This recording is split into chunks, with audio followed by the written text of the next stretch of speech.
Hello दोस्तों, मैं आकाश गर्ग। आज इस वीडियो में आप सभी को LIC के एक नए insurance plan single premium endowment plan के बारे में बताने वाला हूं, जिसका प्लान नंबर है 917। इस इंश्योरेंस प्लान के नाम से ही पता चलता है कि ये एक सिंगल प्रीमियम प्लान है, यानी कि इसमें जो आपका प्रीमियम है वो आपको सिर्फ एक बार पे करना होगा। आपने काफी बार सुना होगा कि आप बैंक में FD करा सकते हैं, जिसमें आपको एक साथ कुछ पैसा जमा करना होगा कुछ टाइम पीरियड के लिए। वो टाइम पीरियड 1 साल हो सकता है, 2 साल हो सकता है, 5 साल, 10 साल, 20 साल, जो भी आप टाइम पीरियड चूज करते हैं उसके हिसाब से वो आपको पैसा एक साथ जमा करना होता है। और जब आपका वो टाइम पीरियड पूरा हो जाता है तो उसके बाद जो भी आपका पैसा है वो बैंक की तरफ से विद इंटरेस्ट आपको मिल जाता है। ऐसा ही LIC के इस इंश्योरेंस प्लान में होता है। यहाँ पर आपको आपका पैसा कुछ साल के लिए इन्वेस्ट करना होगा और जब आपका पॉलिसी का टाइम पीरियड पूरा हो जाएगा तो आपका पैसा विद बोनस आपको दे दिया जाता है। लेकिन LIC में यहाँ पर आपको इंश्योरेंस कवर भी मिलता है, यानी कि FD का बेनिफिट तो आपको मिलेगा ही मिलेगा, साथ में इंश्योरेंस कवर भी आपको इसमें मिल जाता है। अगर हम बैंक के FD की बात करें तो वहां पर आपको इंश्योरेंस का बेनिफिट नहीं मिलता है। तो आइए सबसे पहले जान लेते हैं कि कौन कौन इस पॉलिसी को ले सकते हैं। उसके बाद हम एक एग्जांपल लेके देखेंगे कि इसमें कितना प्रीमियम आपको पे करना होगा और क्या क्या बेनिफिट्स इसमें आपको मैच्योरिटी पर मिल जाते हैं। तो सबसे पहले बात आती है मिनिमम एज की, यानी कि कम से कम कितनी उम्र आपकी होनी चाहिए अगर आप इस इंश्योरेंस प्लान को लेते हैं। तो वो यहाँ पे दी गई है 90 दिन की, यानी कि कोई भी व्यक्ति या बच्चा जिसकी उम्र 90 दिन या 90 दिन से ज्यादा की है वो इस इंश्योरेंस पॉलिसी को ले सकते हैं। उसके बाद बात आती है मैक्सिमम एज की, यानी कि ज्यादा से ज्यादा कितनी उम्र के व्यक्ति इस इंश्योरेंस पॉलिसी को ले सकते हैं। तो वो एज यहाँ पे दी गई है 65 साल की।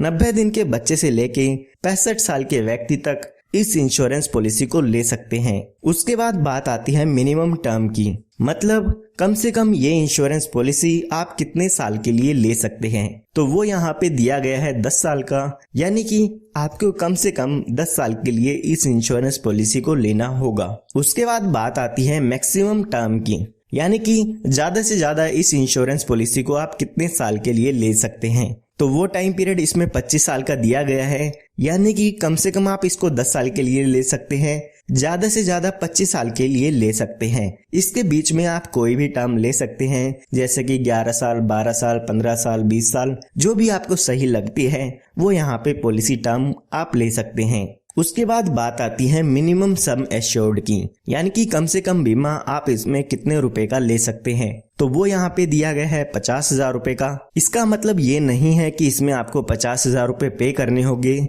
इसके बेसिस पे जो भी आपकी इंश्योरेंस पॉलिसी का प्रीमियम है वो कैलकुलेट किया जाता है। उसके बाद बात आती है मैक्सिमम सम एश्योर्ड की, यानी कि ज्यादा से ज्यादा बीमा आप इसमें कितने रुपए का ले सकते हैं। तो उसके लिए यहाँ पर कोई भी लिमिट नहीं दी गई है। जितने लाख रुपए का बीमा आप इसमें लेना चाहते हैं वो आप यहाँ पे ले सकते हैं। ये आपकी इनकम पे डिपेंड करता है कि ज्यादा से ज्यादा बीमा LIC आपको आपके इनकम प्रूफ के अकॉर्डिंग कितना देती है। आइए अब एक एग्जाम्पल लेके इस इंश्योरेंस प्लान के बारे में जानते हैं। तो एग्जाम्पल समझने के लिए मान लेते हैं कि आपका जो बच्चा है वो 1 साल का है, उसके लिए आप ये इंश्योरेंस पॉलिसी लेना चाहते हैं। और मान लेते हैं पॉलिसी टर्म हम 25 साल की, यानी कि 25 साल के लिए इस पॉलिसी को आप इसमें लेना चाहते हैं। जो भी इस पॉलिसी का इंश्योरेंस कवर होगा वो यहाँ पर 25 साल के लिए रहेगा। उसके बाद अगर हम बात करें सम एश्योर्ड की, तो यहाँ पर हम मान लेते हैं कि 10 लाख रुपए का बीमा आप इसमें लेना चाहते हैं। तो यहाँ पर जैसे कि हमने माना था कि अभी आपकी बच्चे की उम्र 1 साल की है, तो यहाँ पर जो आपको प्रीमियम पे करना होगा वो पॉलिसी शुरू करते समय 4,51,701 रुपए का प्रीमियम इसमें पे करना होगा। उसके बाद आने वाले 25 सालों के लिए आपको यहाँ पे वेट करना होगा, क्योंकि हमने पॉलिसी टर्म 25 साल के लिए थी, तो इसीलिए हमको आने वाले 25 सालों तक इंतजार करना होगा। अगर आप 20 साल के लिए पॉलिसी लेते हैं तो आपको 20 साल का वेट करना होगा। इसी तरह से 10 साल की पॉलिसी लेते हैं तो 10 साल आपको यहाँ पे वेट करना होता है। उसके बाद जब आपका ये टाइम पीरियड पूरा हो जाएगा तो उस समय इस पॉलिसी की मैच्योरिटी हो जाती है। तो उस समय यहाँ पर आपको 27,25,000 रुपए के करीब अमाउंट मिल जाता है। यानी कि जब आपके बच्चे की उम्र 26 साल की हो जाएगी तो यहाँ पर आपको 27,25,000 रुपए के करीब अमाउंट आपकी मैच्योरिटी पर मिल जाता है, जिसमें 10 लाख रुपए आपका सम एश्योर्ड होता है, 12,75,000 रुपए आपका बोनस होता है और फाइनल एडिशनल बोनस की बात करें तो 4,50,000 रुपए इसमें आपको फाइनल एडिशनल बोनस मिल जाता है। तो ये टोटल मिला के 27,25,000 रुपए के करीब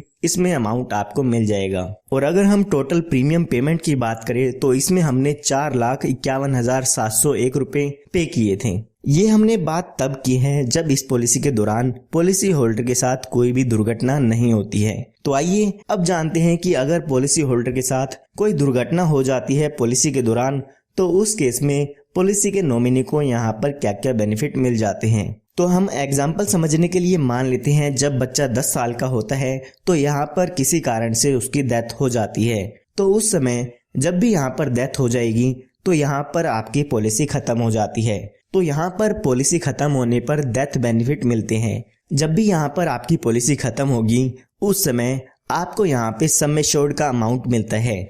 तो हमारी पॉलिसी में सम एश्योर्ड देखते हैं तो 10 लाख रुपए का सम एश्योर्ड था तो 10 लाख रुपए मिल जाएंगे। इसके साथ साथ जितने साल भी आपकी पॉलिसी चली है उसका बोनस भी यहाँ पर आपको मिलता है। तो हमने अपने एग्जाम्पल में माना है कि पॉलिसी होल्डर की डेथ 10 साल के एज में हो गई है। तो यहाँ पर लगभग टोटल अमाउंट देखते हैं तो 15,10,000 रुपए के करीब मिल जाता है, जिसमें 10 लाख रुपए का आपका सम एश्योर्ड होगा और 5,10,000 रुपए का आपका बोनस हो जाता है। इसी तरह से किसी व्यक्ति की डेथ पॉलिसी शुरू होने के 15 साल बाद हुई है तो 15 साल का बोनस मिलेगा। साथ ही साथ आपकी पॉलिसी का जो भी सम एश्योर्ड अमाउंट होता है वो यहाँ पे मिल जाता है। यहाँ पर आप इस पॉलिसी में कुछ एडिशनल बेनिफिट भी ले सकते हैं जिनके लिए आपको कुछ एक्स्ट्रा प्रीमियम यहाँ पे करना होगा। यहाँ पे आप अपनी पॉलिसी में टर्म राइडर ऐड करा सकते हैं। टर्म राइडर का बेनिफिट ये होगा कि अगर आपकी पॉलिसी होल्डर की डेथ हो जाती है तो उस समय पॉलिसी होल्डर की डेथ होने पर जो आपको बेनिफिट मैंने आपको बताए हैं वो तो मिलेगा ही मिलेगा, साथ में 10 लाख रुपए का अमाउंट और आपके यहाँ पर पॉलिसी के बेनिफिट में ऐड कर दिए जाते हैं। आपको याद रखना है कि ये बेनिफिट तभी मिलेगा जब आपके पॉलिसी होल्डर की डेथ हो जाती है। इसी के साथ साथ आप यहाँ पे एक और बेनिफिट ऐड करा सकते हैं जो कि है accidental death and disability benefit का। यानी कि अगर पॉलिसी होल्डर की डेथ एक्सीडेंट के कारण होती है तो यहाँ पर आपकी पॉलिसी में 10 लाख रुपए और ऐड कर दिए जाएंगे। यानी कि जो बेनिफिट आपको मैंने बताए हैं वो तो मिलेंगे ही मिलेंगे, साथ के साथ 10 लाख रुपए और आपके बेनिफिट में ऐड कर दिए जाते हैं। यानी कि 15,10,000 रुपए तो मिलेंगे ही मिलेंगे, साथ के साथ 10 लाख रुपए आपको टर्म राइडर के मिलेंगे और एक्सीडेंट के कारण डेथ होती है तो यहाँ पर आपको 10 लाख रुपए और मिल जाते हैं। ये दोनों बेनिफिट अगर आप अपनी पॉलिसी में ऐड कराना चाहते हैं तो कुछ एक्स्ट्रा प्रीमियम देके आप इन बेनिफिट्स को अपने पॉलिसी में ऐड करा सकते हैं। यहाँ पर काफी लोग पूछते हैं कि इसमें रिस्क कवर कब से शुरू होता है। तो उन लोगों को मैं आपको बताना चाहूंगा कि आपकी उम्र या आपके बच्चे की उम्र 8 साल या 8 से ज्यादा की है तो पॉलिसी लेते ही आपकी पॉलिसी का रिस्क कवर शुरू हो जाता है। लेकिन अगर आपकी बच्चे की उम्र 8 साल से कम है तो पॉलिसी लेने के 2 साल बाद यहाँ पे रिस्क कवर शुरू होता है, या फिर जब आपका बच्चा 8 साल का हो जाता है तो इस पॉलिसी में आपका रिस्क कवर शुरू होता है। इन दोनों ही कंडीशन में से जो भी पहले पूरी हो जाती है उसके हिसाब से आपकी पॉलिसी में जो है रिस्क कवर शुरू हो जाता है। काफी लोग यहाँ पे ये भी पूछते हैं कि अगर हमारा रिस्क कवर शुरू नहीं हुआ है और उस केस में डेथ हो जाती है तो हमें क्या बेनिफिट मिलता है। तो उस केस में जो भी आपने प्रीमियम पे किया है तो उसमें से जो भी जीएसटी के चार्जेस है वो हटा के अमाउंट आपको पे कर दिया जाता है। उसके बाद यहाँ पे एलआईसी ने आपको एक बेनिफिट और दिया है, वो है सेटलमेंट ऑप्शन का। एलआईसी यहाँ पे कहती है कि जो भी आपको यहाँ पर मैच्योरिटी पर अमाउंट मिलना है वो आप हमसे इंस्टॉलमेंट में ले सकते हैं। यानी कि आप एलआईसी से उस अमाउंट को किस्तों में ले सकते हैं। 5, 10 या 15 साल की किस्तों में आप उस पैसे को एलआईसी से ले सकते हैं। एलआईसी उन किस्तों पर आपको इंटरेस्ट भी यहाँ पे देती है। इसी तरह से जो भी डेथ पे अमाउंट मिलता है उसको भी आप यहाँ पे इंस्टॉलमेंट में ले सकते हैं। अगर आप इस डेथ बेनिफिट को इंस्टॉलमेंट में लेना चाहते हैं तो पॉलिसी के दौरान आपको एलआईसी को बताना होगा कि आप इस बेनिफिट को अपनी पॉलिसी में लेना चाहते हैं, यानी कि आप इस पैसे को इंस्टॉलमेंट में लेना चाहते हैं। आइए उसके बाद अदर बेनिफिट्स भी जान लेते हैं कि कौन कौन से बेनिफिट इस प्लान में आपको और भी मिल जाते हैं। तो यहाँ पे बात करते हैं एडिशनल राइडर की, यानी कि कौन कौन से और एडिशनल बेनिफिट आप इसमें ले सकते हैं। तो यहाँ पे आप accidental death and disability benefit rider ले सकते हैं, जिसका बेनिफिट मैंने आपको पॉलिसी में बता दिया है। इसी के साथ साथ आप यहाँ पे टर्म राइडर भी ले सकते हैं। उसके बाद अगर हम पॉलिसी लोन की बात करें तो आप अपनी पॉलिसी पर लोन भी ले सकते हैं। पॉलिसी शुरू होने के 1 साल बाद आप अपनी पॉलिसी पर लोन भी ले सकते हैं। उसके बाद यहाँ पे बात आती है सरेंडर की। अगर आप अपनी पॉलिसी को सरेंडर कराना चाहते हैं तो पॉलिसी शुरू होने के बाद कभी भी आप अपनी पॉलिसी को बंद करा सकते हैं। अगर आप पॉलिसी शुरू होने के पहले साल में ही अपनी पॉलिसी को बंद कराते हैं तो जो भी आपने अमाउंट पे किया था उसका लगभग 75% के करीब आपको यहाँ पे अमाउंट मिलता है। इसी तरह से अगर आप दूसरे साल या दूसरे साल के बाद अपनी पॉलिसी को बंद कराते हैं तो लगभग 90% आपको आपके सिंगल प्रीमियम का वापस मिल जाता है। उसके बाद यहाँ पे आपको बेनिफिट मिल जाता है टैक्स बेनिफिट का। तो यहाँ पर जो भी आपका डेथ क्लेम होता है वो इनकम टैक्स से एग्जम्प्ट है, यानी कि उस पर आपको कोई भी टैक्स नहीं पे करना होगा।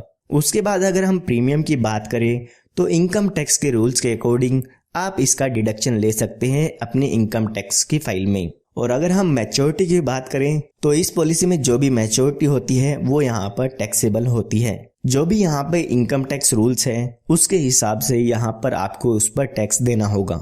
तो उम्मीद करता हूँ अब आपको पता चल गया होगा LIC के plan number 917 single premium endowment plan के बारे में। फिर भी अगर आप कुछ जानना चाहते हैं तो कमेंट में पूछ सकते हैं, और ऐसे ही LIC के किसी और प्लान के बारे में जानना चाहते हैं तो वो वीडियोस आप हमारे चैनल पर देख सकते हैं। और आप हमारे चैनल को सब्सक्राइब कर सकते हैं क्योंकि ऐसी ही लेटेस्ट वीडियोस मैं आप सभी के लिए लाता रहता हूं। सब्सक्राइब करना आप सभी के लिए फ्री है।